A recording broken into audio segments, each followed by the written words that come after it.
I'm Tina, and I'm back again from Lakeshore Academy, and I'm here to talk to you about, are you stressed in your homeschool? And from time to time, everyone gets stressed. We have stress all around us in our day-to-day life, but when you have a homeschooling parent that is not only that parent, but they're also, and have to do everything that a normal parent or a regular parent has to do, and then you add homeschool on top of it, it can sometimes make a recipe for more stress. Even though it's a joyous thing to be able to homeschool or have the privilege to homeschool your children, but let's face it, it can be stressful at times. But I'm here to let you know it's some things that can bring on stress. Say, for example, you're homeschooling your child and you have a child that can't read yet, and they're an older child, or a child that doesn't spell well, or a child that hasn't reached certain milestones that you feel they should have reached by now. That can really make you stressed, because you look around and you see other children that have reached those particular milestones, and then your child hasn't reached that milestone yet. It can really make a recipe of feeling so stressed and feeling such like a failure because you haven't reached those milestones for your homeschool or for your child. And it's not your fault. Every child learns at a different pace. Every child learns at a different timetable. So you never want to, it's two things that you never want to do.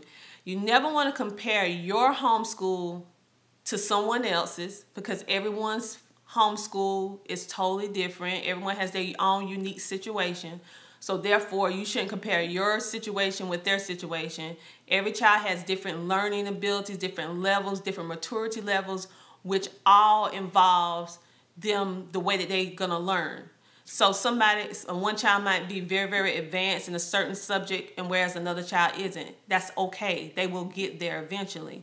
But the second thing that I have noticed, besides individuals comparing their child or children to other people homeschooling, their abilities, is comparing the siblings in the household.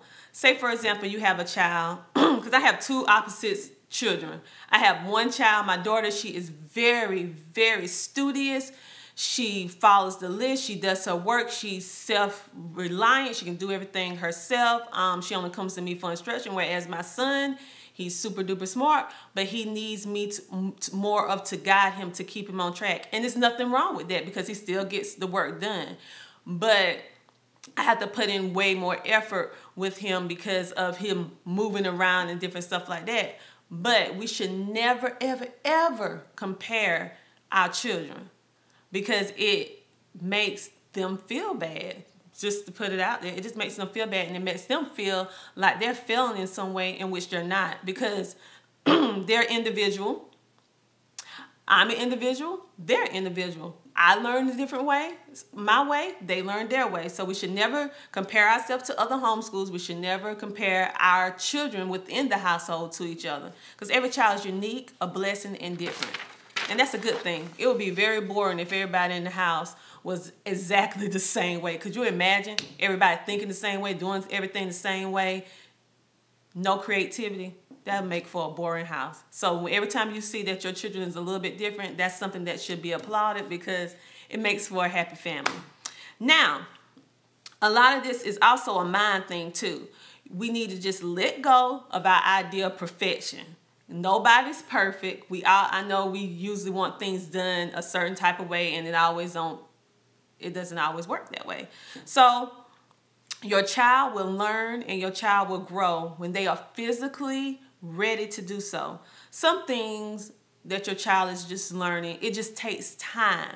And we as the parent just have to, how can I say it, just be patient, take a deep breath, and relax, and keep working at it. Even if it seems like we're not getting anywhere, trust me, you are getting somewhere. Sometimes it just takes a little time for your child to have that, if you know what I'm talking about, that aha moment where they're like, oh, I finally get it.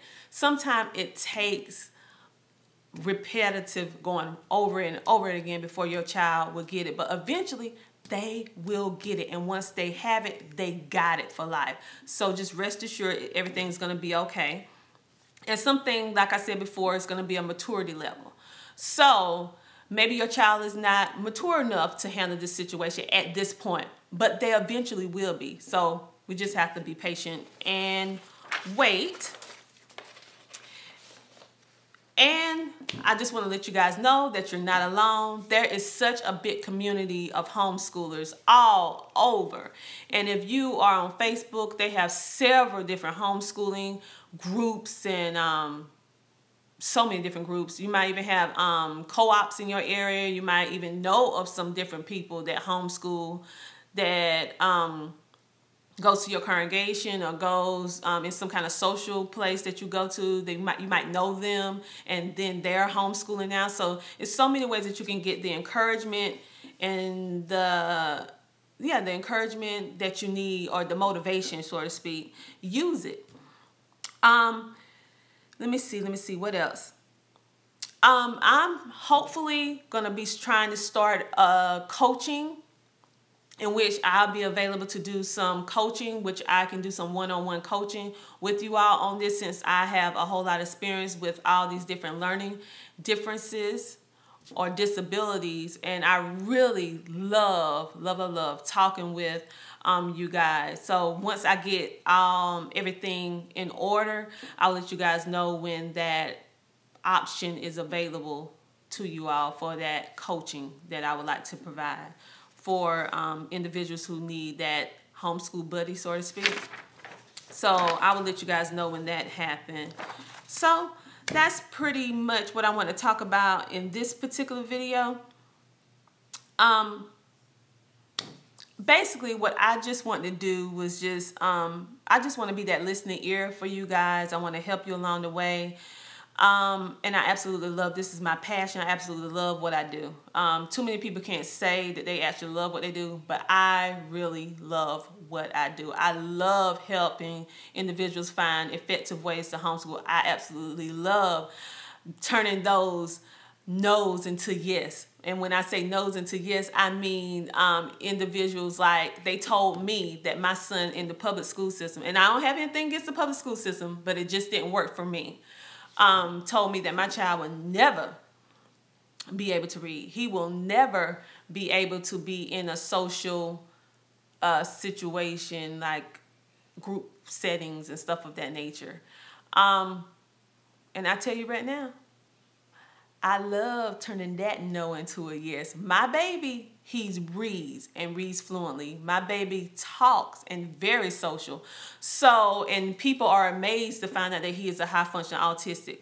So I felt like I can share some of the things that I have done with my son to turn all those no's into a yes. Basically, being that non-judgmental listener for you guys. So when I start up that coaching, I'll let you all know. And I absolutely love making stumbling blocks into stepping stones, because we all going to have different challenges, different things that we have to go through. But if we can make those stumbling blocks into a stepping stone, and that's why I'm here.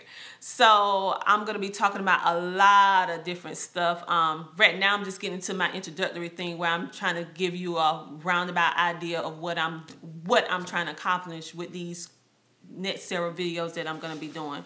So, and when, like I said, when that coaching becomes available, I will make sure to let you guys know, and I'll tell you how you'll be able to get your first call for absolutely free. And then I will also have a detailed list of how much everything else will be entailed. So, and it's going to be very reasonable, so you won't have to worry about that, because my goal is not only provide excellent service to you all, but also not break the bank, and also on the budget, because I am on a tight budget, so I understand that situation. So I'm going to be coming back, and I'm going to talk about some different things.